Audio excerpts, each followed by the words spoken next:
education for many, many years, is our distinguished guest. And her talk is on perspectives on the promotion of scholarship, of teaching and learning research in South Africa. And it builds on ideas in the book she published with the SARChI-HEHD, and the book is on understanding higher education alternative perspectives. And some of the ideas, she fleshes them out in the paper that Fenella circulated together with the invitation. And after Prof. Boughey's talk, we will have our discussant, Dr. Charity Ndeya-Ndereya, respond to these ideas. Dr. Ndereya is the managing director at CNNAC, a company that seeks to advance teaching and learning through carefully designed and teaching educational programs that promote inclusive curricula. Think something? Yeah, I think it was. So, Dr. Ndereya's experiences span from curriculum development, learning design, and e-learning implementation. So, as always the case, Prof. Boughey will speak to us for about 30 minutes, followed by Dr. Ndereya's 10-minute response. The remaining 20 minutes will be for comments and questions. Those joining online, please do post your comments, suggestions, and questions while Prof. Boughey is speaking. Otherwise, you are very welcome to raise your hand after the presentation. For now, what we'll ask is that you mute your mics. You will be able to unmute yourselves at the end of the talk. So at this moment, Prof. Boughey, it gives us great pleasure as SARChI-HEHD to have you with us, as we have been eagerly waiting to hear the ideas you have to share with us this morning. Over to you. Well, first of all, thank you very much for inviting me. I'm really pleased to be with you. Yeah, it's an honor to share whatever ideas I have, and I really look forward to the engagement. I now work mostly from home, and yeah, it's lonely, so I'm looking forward to this. I'm going to, I've got a PowerPoint. I trust you can all see the PowerPoint, but yeah, I've just simplified the title to SoTL in South Africa. But basically, I'm going to begin by just sort of playing with terms, talking about terms. And as I'm sure everybody knows, the term, the scholarship of teaching, has its roots in Boyer's work for the Carnegie Foundation. It's quite old now, but there's new versions of it, or updated versions of it. Scholarship Reconsidered, Priorities as Professoriate. And of course, that was scholarship of teaching. We've now got scholarship of teaching and learning. And you can have all sorts of conversations about where the learning has come from.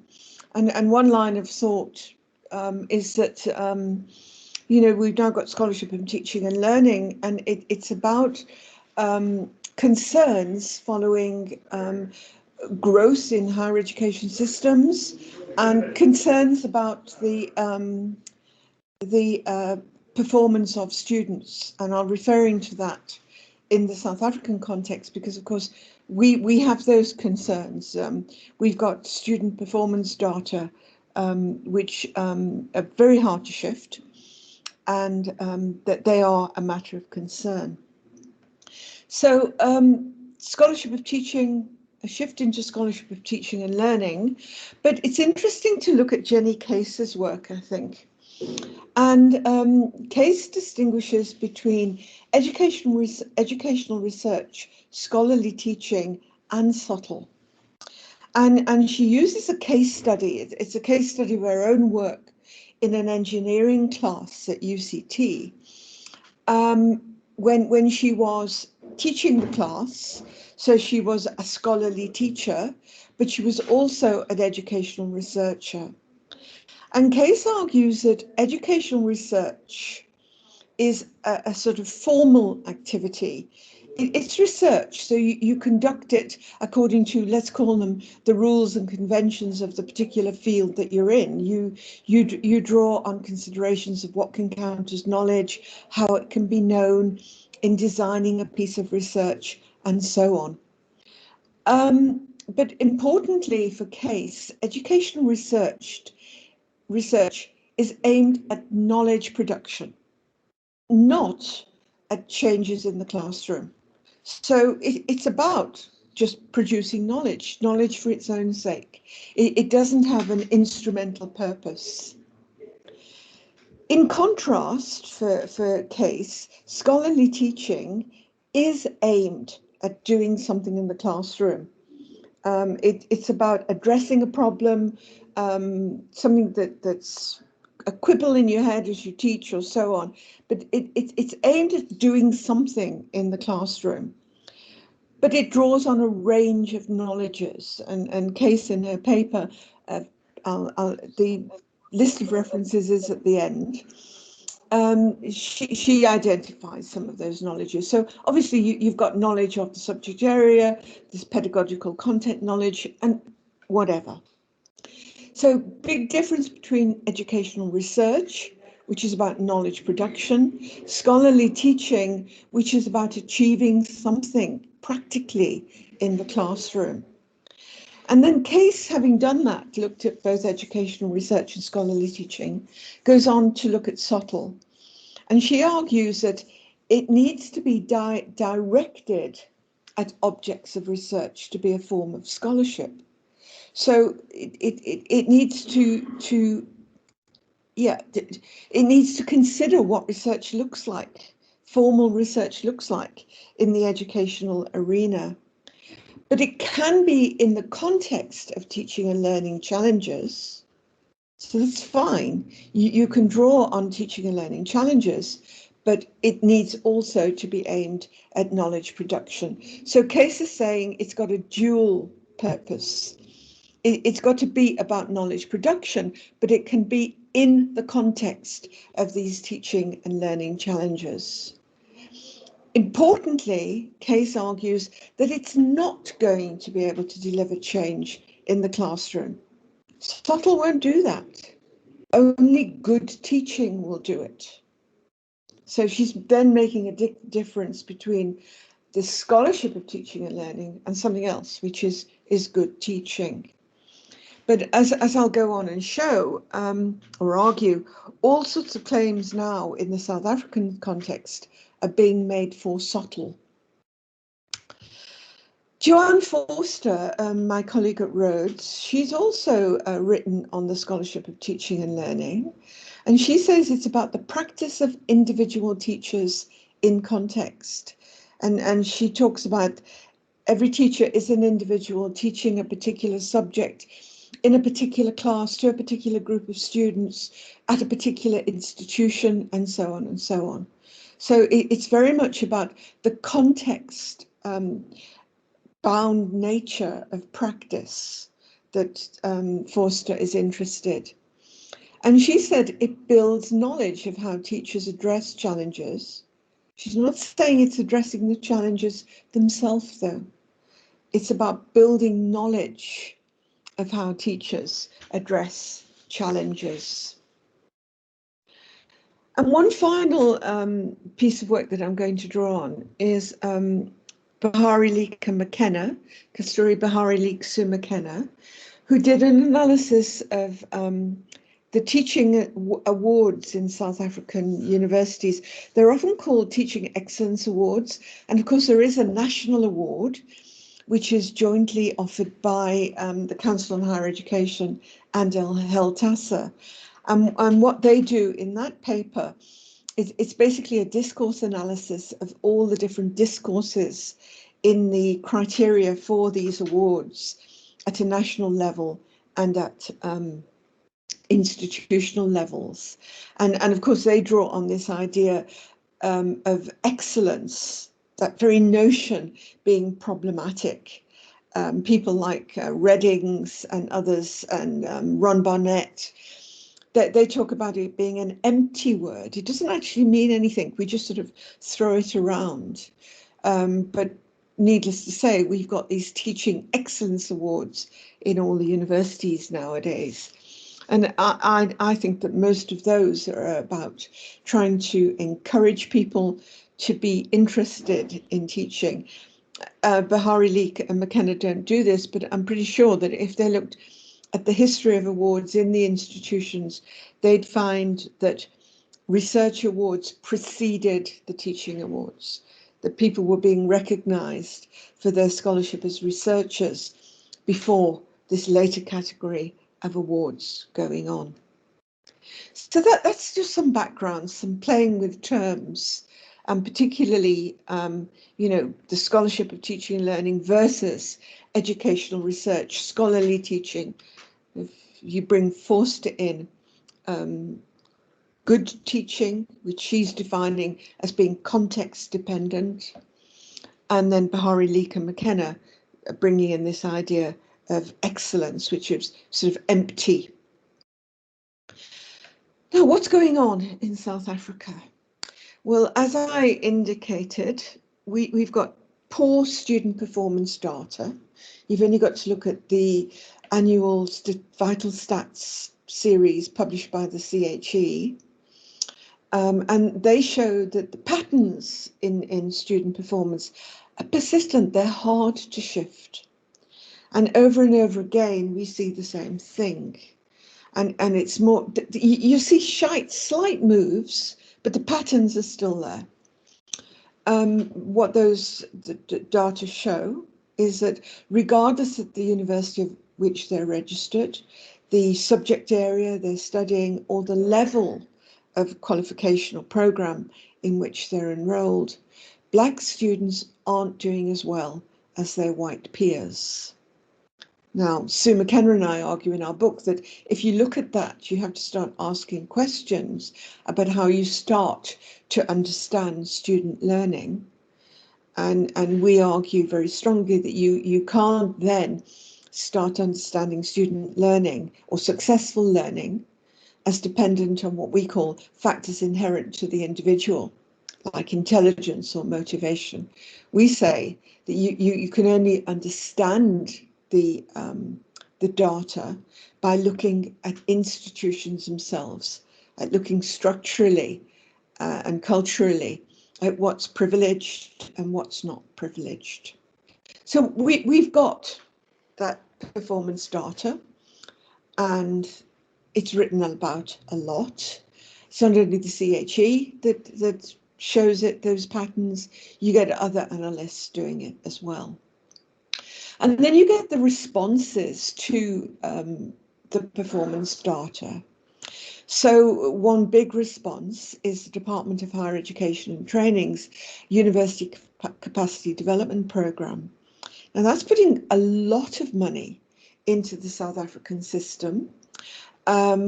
It's if you look at it, and I've got a PhD student at the moment who's doing a discourse analysis of the documents framing the UCDP. It's pretty mixed in the way it understands things. I'll just say that for now. I won't take his work and present it here.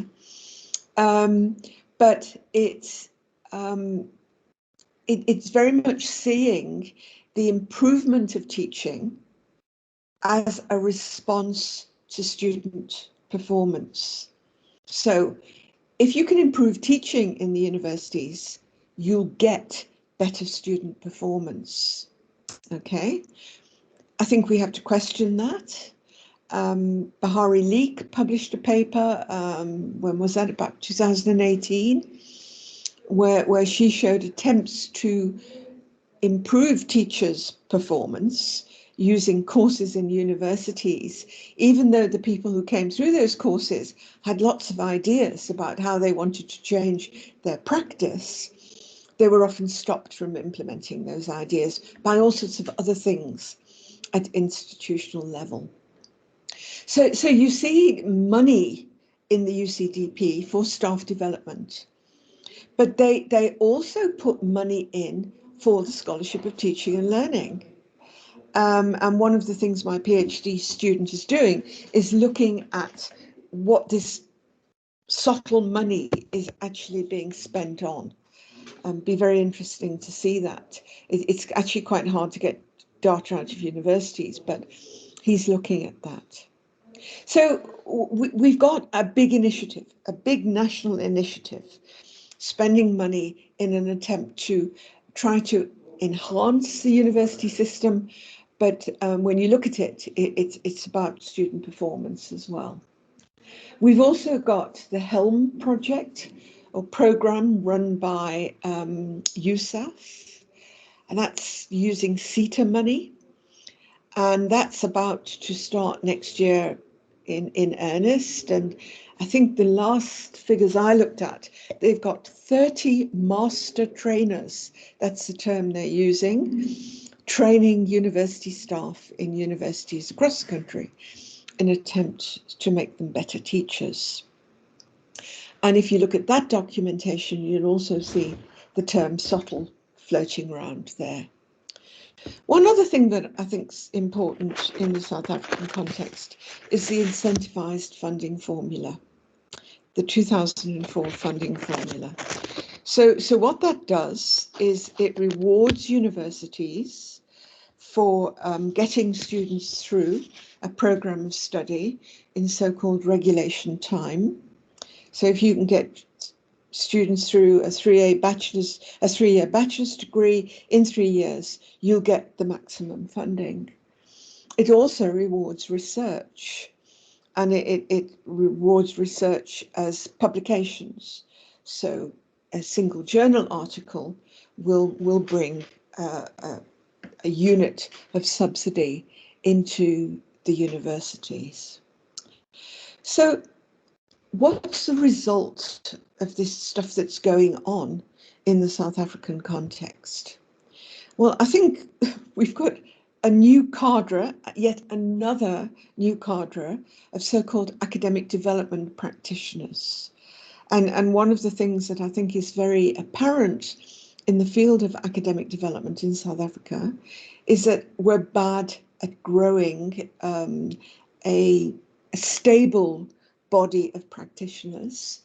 There are a few older people like me left who stayed the course, but over time we've had huge ups and downs. I analysed that in a paper written long ago in 2007. You could add to that now. But we've got yet more people coming into the universities employed to do student development work and even staff development work. We've got professional development programs. We've got postgraduate diplomas in higher education.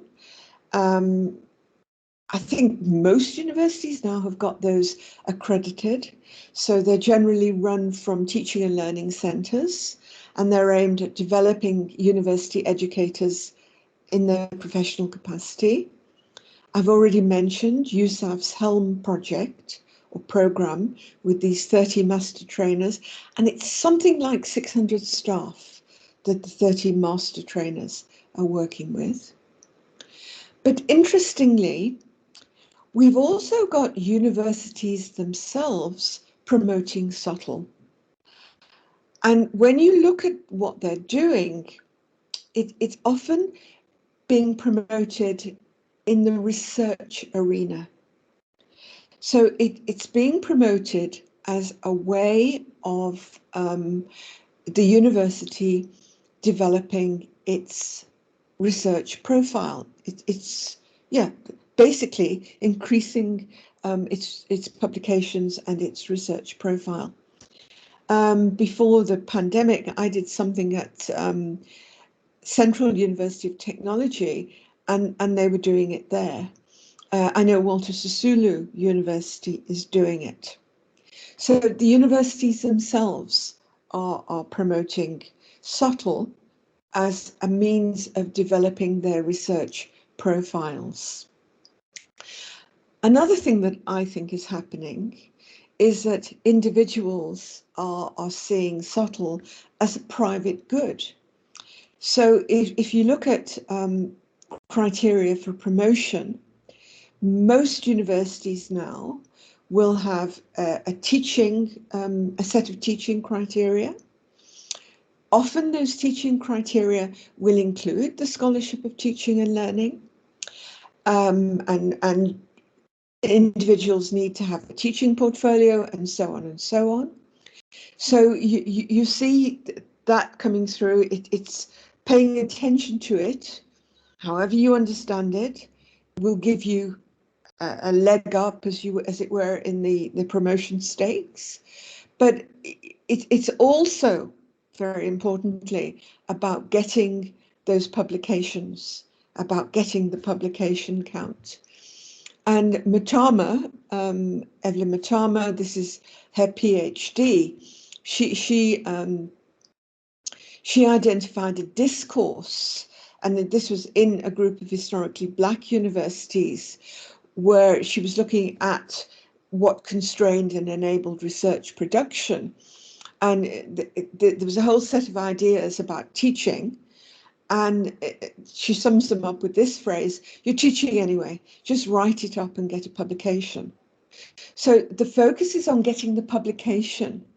It's on what's called the exchange value of research. You exchange the research for a unit, for a notch on your CV, as it were, not for the use value, not for the value it might add to the scholarly community, to the body of knowledge.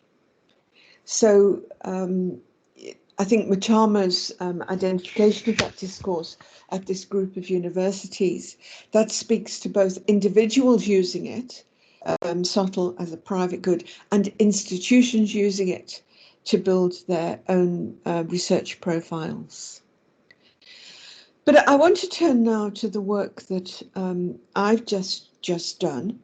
And the paper that was circulated was a response to Sue Ellen Shea and to her 2012 paper, where she asked about the field of educational development.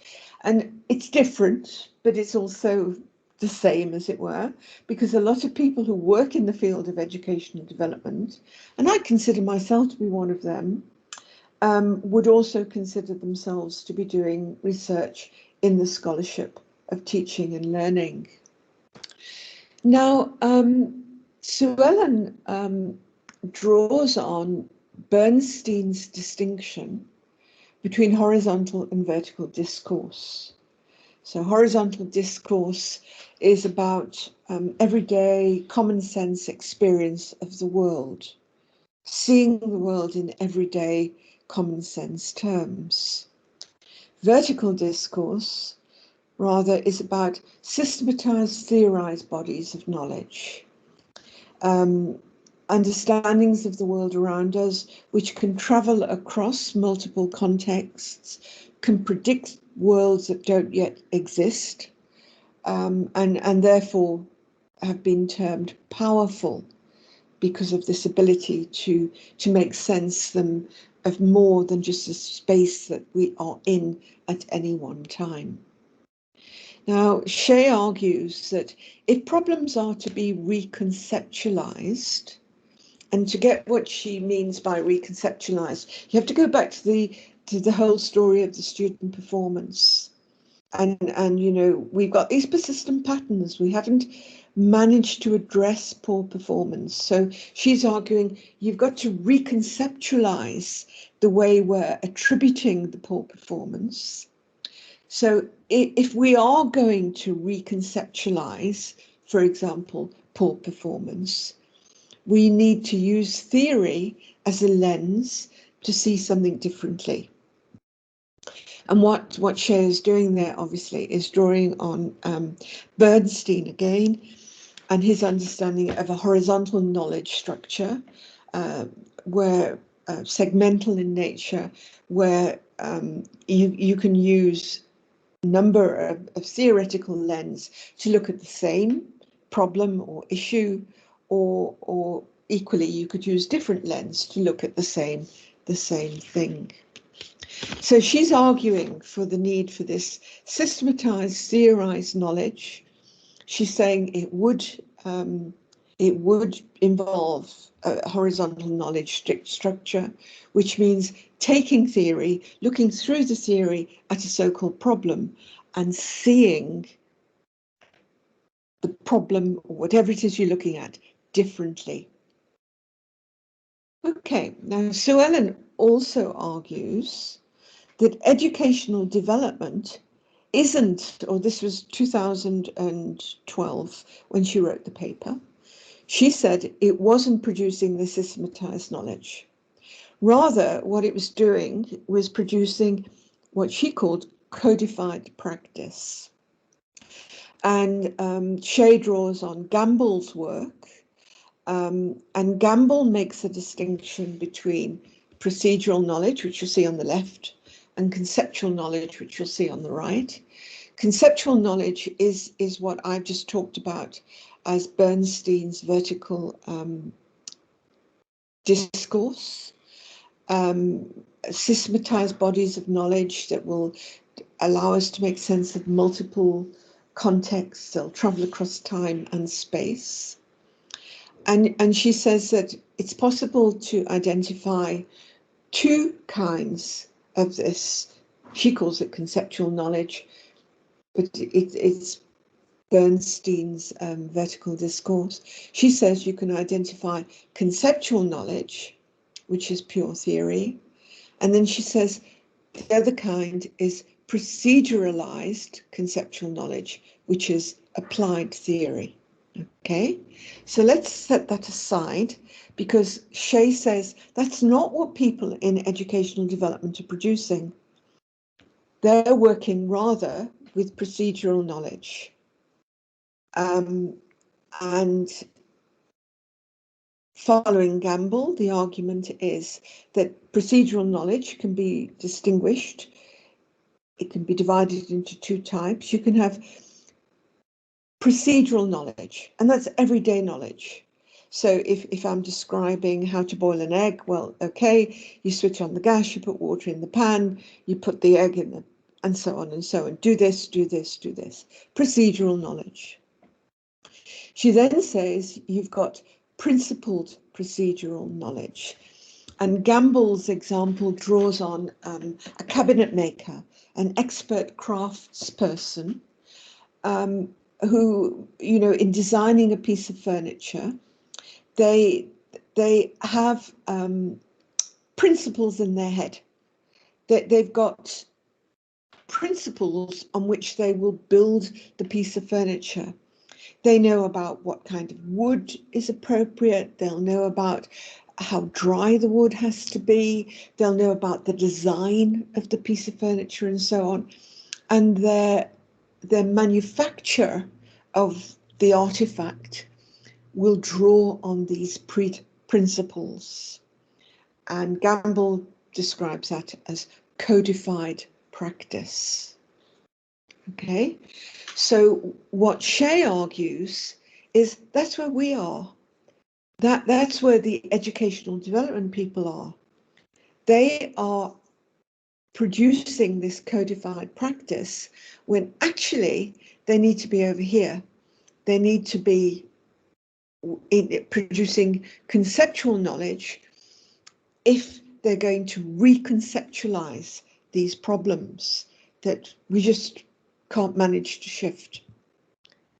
So a bit more on the type of research, just to flesh out what that means, codified knowledge. Well, if you look at a lot of work done by people in educational development, what they do is they begin by identifying a classroom problem. And then they identify an activity to address the problem. And then typically they evaluate the impact of the activity.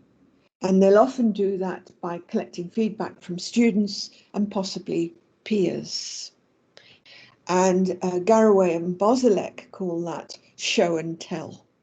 Garraway and Bozilek 2019, they're also calling, as Shea does, for this principled knowledge to be produced. And what Shea argues is this show and tell type stuff eventually results in codified practice.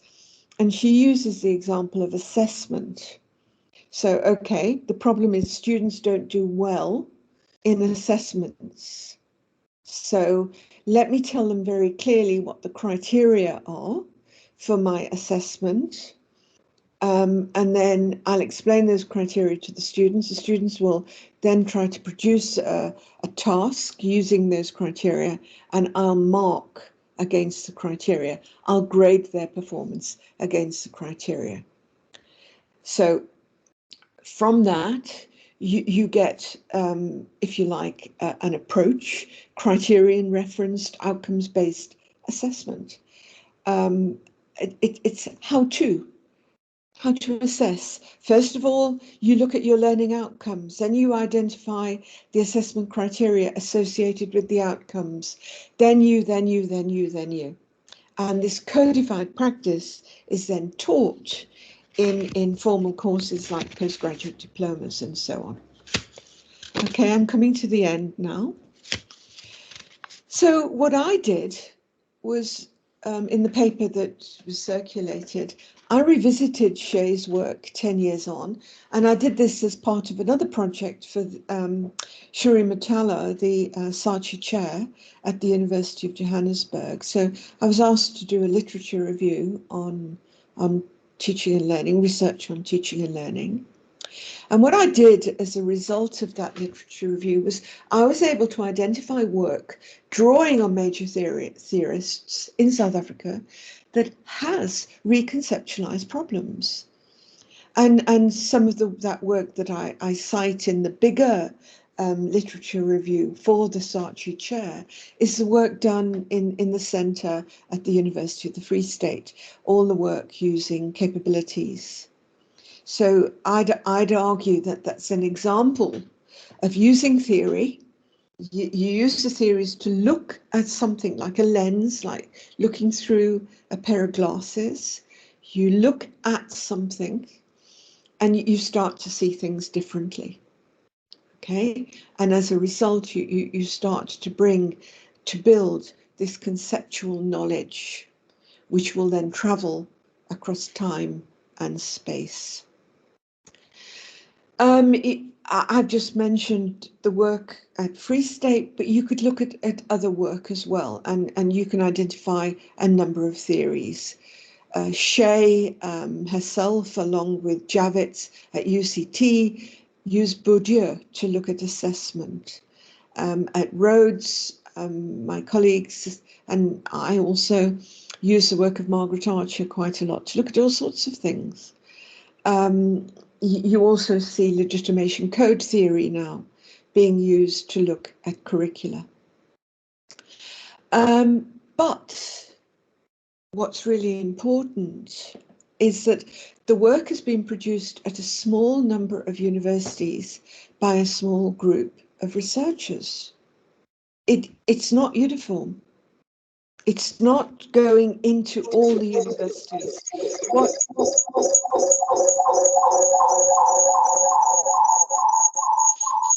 hope that isn't me, but arguably what's dominant is the show and tell type work that eventually results in codified practice. And another problem I identify, of course, is that in the context of calls for decolonization, I take this up right at the end of the paper that was circulated, is that the research done by this small group of people in a small number of universities mostly draws on theory produced in the global north, not the global south. And then this brings back to case, and this is the end now. The question I have to ask is this work that I identified that's been done in this small group of universities by this small group of people, is that actually educational research? It's knowledge for knowledge's sake. It's not aimed at this problem in this space.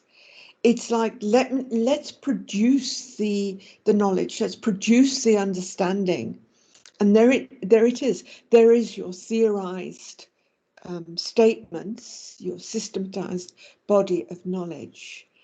So is it more akin to Case's educational research and not subtle?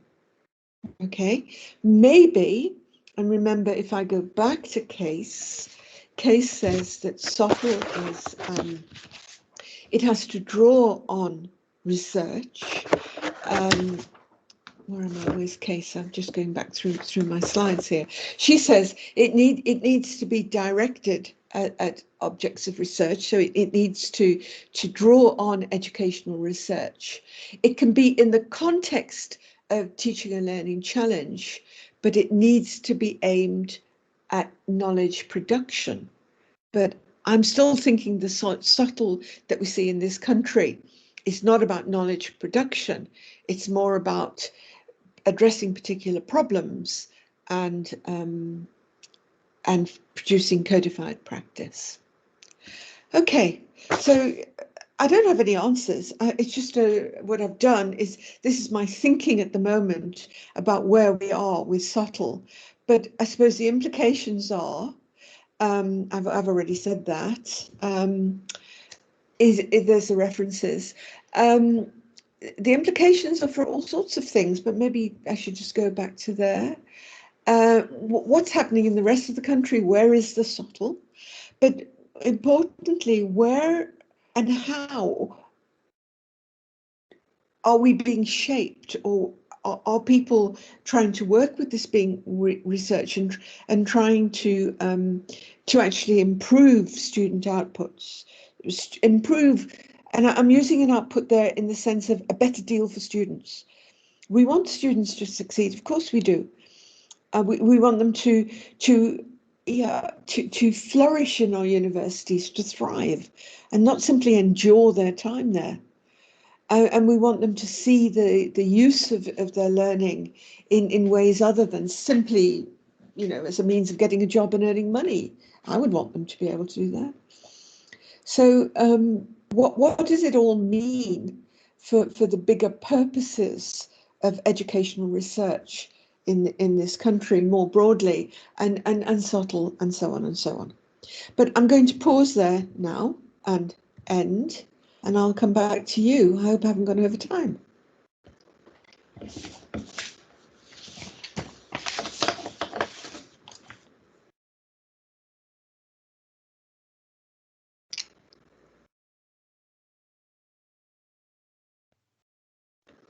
Your microphone is off, whoever's speaking. Yeah. I've finished. I don't know who wants to speak next.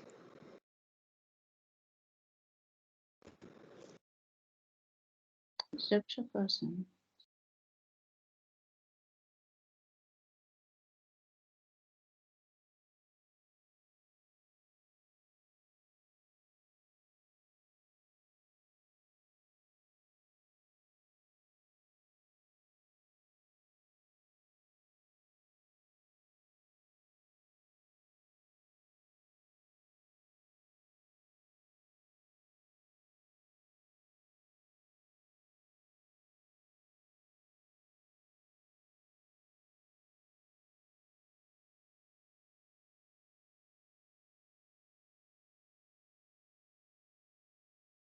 Hello, Chrissie. Can you hear me? It's Jean Farmer from Stellenbosch University.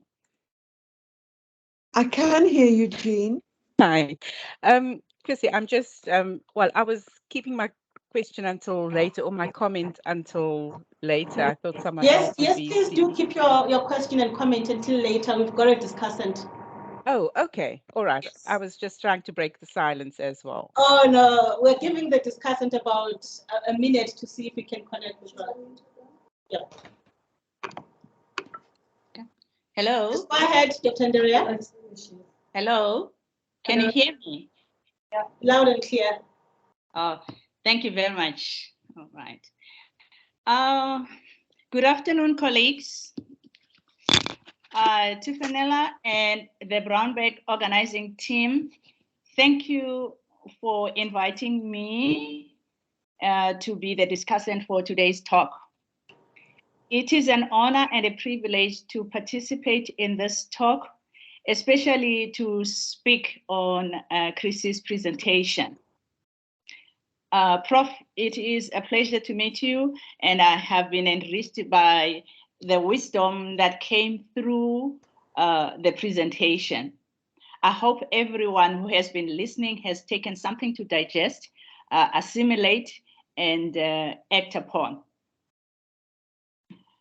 Coming to the presentation, I'm just going to highlight a few things because I think there are lots of people who would like to ask questions. I like the way, Chrissie, you have started by distinguishing between educational research, scholarly teaching, and scholarship of teaching and learning. That helped us to clear any misconceptions that we had about these terms, and it paved a way for us to understand your presentation. Colleagues, it is quite sobering to learn that the quality, for the most part, the quality of the scholarship of teaching and learning in South African higher education has been found wanting. The main objection is that most of the research studies in educational development are following a pattern which Chrissie described as that the researchers identify a problem, and then describe an approach to address that problem. And then they come up with guidelines, or what we call good practices, guidelines, and we're familiar with the frameworks that are produced in many research studies. The problem being researched, the problems that are being researched in that manner are not analyzed deeply. This process is seen to be problematic because it only produces localized knowledge. And such knowledge is generally, it's not generalizable, it's limited. Moreover, knowledge may not necessarily translate to increased student academic achievement. Chrissie explained it as, or describes it as, good teaching. And good teaching, it is good teaching that improves student performance, okay, and not this kind of thing. Therefore, the research approach described here is deemed superficial in a sense. That's how I see it. It has been a decade since SHE sounded an alarm on the kind of knowledge produced by the majority of researchers and practitioners in our country, in South Africa. And unfortunately, there has been no noticeable change. Some researchers like Garraway and Bozalek concur with SHE. And they describe conference presentations in educational development as mere show and tell. Chrissie said that. So to those of us who have attended some HELTASA conferences, that sounds familiar. Yeah, we know the kind of presentations and of presentations that we have at HELTASA. And therefore, the criticism has been, the actual criticism, I find it to be the under-theorization of our research. And then SHE, in a paper, proposed a reconceptualization of problems, that is to deconstruct and interrogate the problems and not merely identify and then address them. The purpose of reconceptualization is to acquire an in-depth understanding of the problem or the phenomenon to be researched. And that would inform an appropriate research approach and subsequently produce valid findings. Moreover, from what I read, cited by Boughey and McKenna, Vahid and Hlengwa conclude that pedagogical innovations are less likely to succeed if they fail to take peculiarities of the specific knowledge and knowledge structures into account. That explains the need to deconstruct the problem so that we understand clearly what this is about.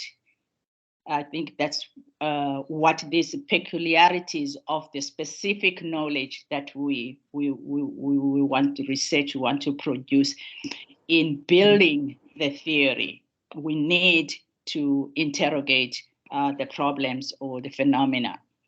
And also, for me, knowing, also understanding the NOAA structures, to me, that means understanding the students themselves and the structures in which from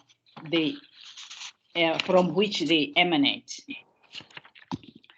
I was happy when Chrissie mentioned decolonization, and I was hoping that she was going to say a little bit more, because we really need to understand how to build theory to decolonize our curricula. I was hoping that she was going to say something about that. How should we do the work of theory building around the issue of decolonization? But anyway, let me hasten to get to the end. I would like to kick off. You have 2 minutes, Dr. Ndeya, so it would be great if you round up in 2 minutes. Okay, all right, I will do that. I would like to just kick off the discussion by raising 2 questions. If there's time, we'll address them. My first question is, to the young academics present here, that is the PhD candidates and the postdoc fellows, what would be your practical advice on how to tackle the challenges you have articulated going on forward?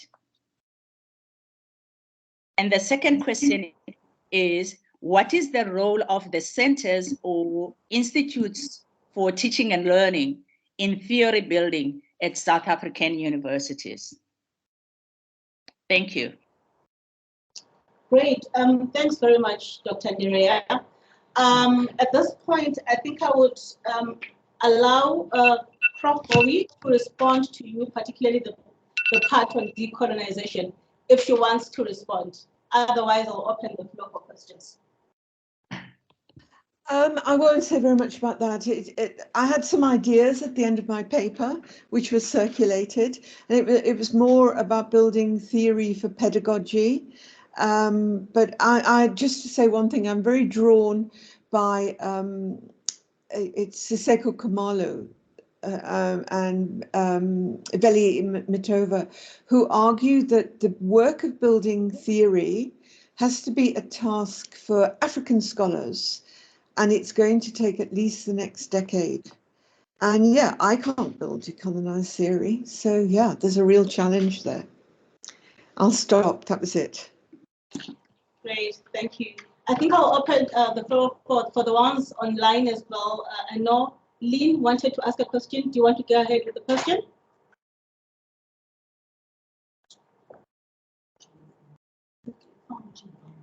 Oh, Jean Farmer, sorry. Do you want to go ahead with the question?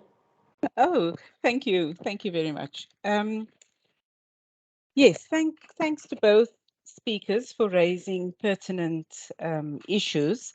And my response was going to be to Chrissie, to thank her for an inspirational talk. And I think what you've done is to inspire the building of new theory. And that was going to be my point, that the theory has got to be built from with new practitioners coming in.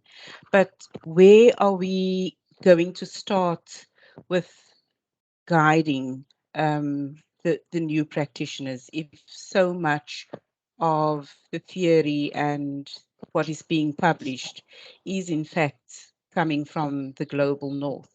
That we need to set out examples of how to and where to start. And I'm not expecting any answers here. It really is just a compliment and a comment to you. Can I respond? I mean, I'm thinking, you know, that theory has to be built bottom up. I offer two ideas at the end of the paper that was circulated. One is the idea of, you know, the Enlightenment thinker, the individual autonomous scholar, which is so privileged in higher education, you know, versus the idea of communalism. So what about theory in pedagogy, which valued the communal rather than the individual and the autonomous? But I think you'd have to build it bottom up. Another idea I offered was the whole orality versus literacy. I mean, we did have some work on that. It's over 20 years old now, which showed, it was the work of David Goff, who was actually my PhD supervisor, where he showed that formal oral communication in isiXhosa had enormous complexity, conceptual complexity, so that there's no reason why you couldn't draw on that oral tradition in the universities, because literacy is alien to many of our students. But you'd have to build it bottom up, from on the ground work, empirical work, I think, and slowly build your theory. Thank you. I'll take questions in the room for now. We have Melanie, and then anyone else to follow Melanie in the room? No, I'll take your question now. Thanks. Thanks very much, Chrissie. That was a very rich and stimulating and thought-provoking presentation, which I'm sure I and others will go away and think about. So for me, what it comes down to listening to, do we need SoTL at all? I mean, from the way that you are setting out the argument, it's very hard to see what the point of SoTL is. And if you want to go down the decolonizing route, this is an imported idea anyway. It's been imported from the United States, and it doesn't seem on your telling to really necessarily add all that much to transforming teaching and learning. So that's my one question. Do we need SoTL at all? The second point comes back to Jenny Case's tripartite framing, which I think can be rethought. So, for example, she sees educational research in a very particular way, but one could reframe this in terms of thinking about transformative educational research, participatory educational research. Then it starts to look quite different, with different possibilities. And I think it makes SoTL even less helpful in that respect. So some of those blurring of the lines as well between teaching and scholarship of teaching and so on. So that's the second point I wanted to make. And then the third point, I mean, there are lots, but I'm going to stop at 3. The third point is I was interested in what you were saying about these various programs and courses and so on. And in terms of capability theory, it sounds to me as if we're talking about better teachers, we're talking about people who have formed, who've been able to develop the capabilities to teach well. But the functioning better teaching, of being able to be a better teacher, remains out of reach because the conversion factors, the sort of structural constraints and so on, are such that people are then not able to mobilize those capabilities. As a lifelong educator, I tend to think that better teaching, not better teachers, but better teachers and better teaching can make a difference. And it can make a difference in the lives of students who come from the sort of backgrounds that students increasingly in South African higher education have. So I think that it could be rethought in that way. And I'm going to make one final point. I don't know what we mean by theory building. I think realistically, and I'm not convinced that there are only northern theories on which to draw. So for example, Freirean pedagogy. Freire is not, in my view, a northern theorist. He's grounded in southern contexts. He has an understanding of a wide range of southern contexts and so on. I think Amartya Sen is a diaspora academic for sure, but he's very grounded in his own Indian context and remains a citizen of India, not a citizen of the United States. So I think there are places that one could draw, but I'm not sure if we are building theory or if we're building a body of applied theory at the end. I think it falls to very few of us to be, very original in producing new theory. But I can see that systematically one could build a body of really powerful, really compelling, really transformative applied theory. So thanks very much. The thoughts on the back and envelope sort of. Thank you. Thanks, Melanie. Over to you, Prof. Boughey. Yeah, thank you, Melanie. I mean, what speaking today allowed me to do was actually, as I was speaking, I was really thinking, what have we done with SoTL? Do we need it? And I think one of the problems is that it's like, the SoTL has taken a life of its own. It's been given meanings in relation to what it can achieve in discourse in policy documents, which is, you have to question it. So yeah, do we actually need SoTL? I think I have grave doubts, certainly in the way it's being constructed in our context, and for all the reasons that I talked about when I was sharing the PowerPoint. I think some of the directions it's going in are quite uncomfortable. I completely agree that what would make the difference is better teaching. And does SoTL necessarily need to lead to better teaching? I mean, I think Joanne brings that up, Joanne Forster, in her paper. And yes, I'm agreeing with you for all of that, Melanie.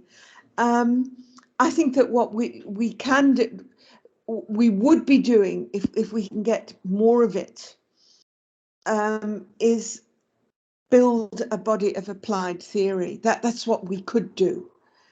But the problem is there's a lot acting against us doing that. I mean, the role of the teaching and learning centres in theory building. Teaching and learning centres have a sort of up and down history. There are some which have got strong scholarly work within them. Others don't have much of that. So yeah, I don't know what the chances are.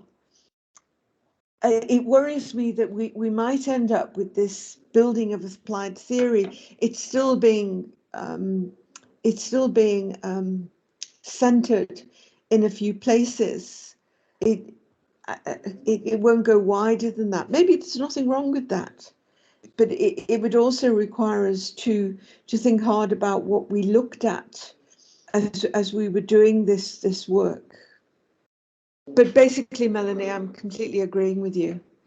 And what I will do today is just go away and think a lot more, because I found this session incredibly helpful in taking my understandings and thinking forward. But yeah, big question mark hanging over SoTL, and certainly what it's being constructed to do in the South African context.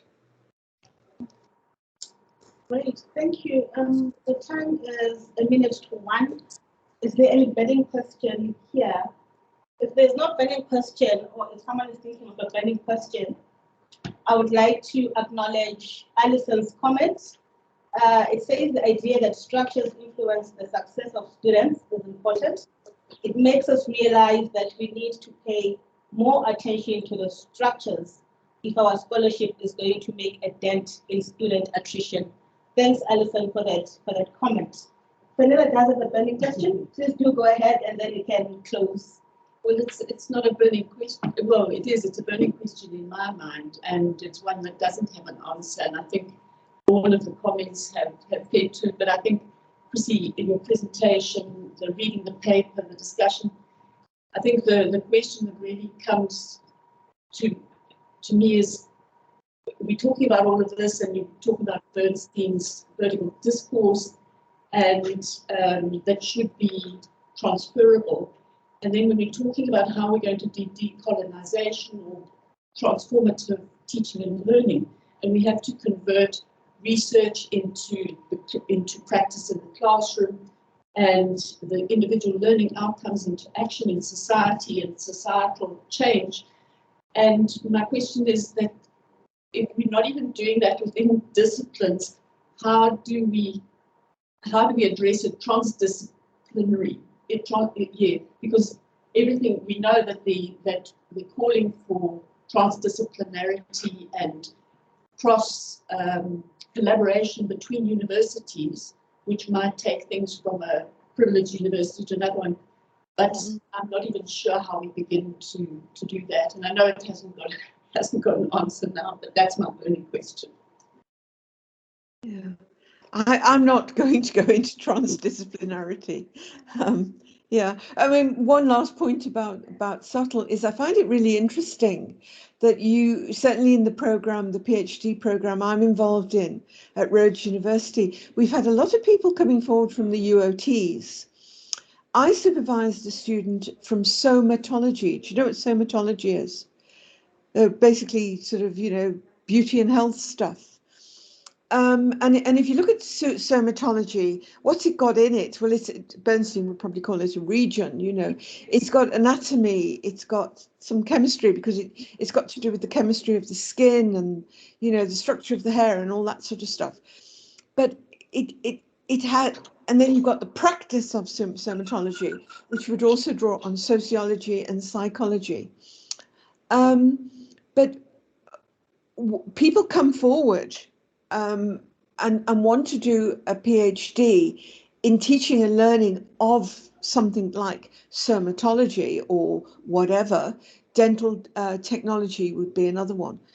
And is it because there isn't enough depth in the disciplinary knowledge that they have in their particular location in that field? So what we're seeing is all this teaching and learning research coming out of people in the UOTs in fields like somatology, dental technology. You see tourism is another one, and so on and so on. I mean, that's another interesting line of thought. And what does that do for the kind of research that results? But I'm not going to go into transdisciplinarity. I'm sorry, Fenella. Thank you very much, Prof. Boughey. We're past our time, but we really want to appreciate you making time to speak to us today. It was heavy information, but you also did give us some food for thought, and we'll all go away and chew on what you presented today. Thank you very much. I think,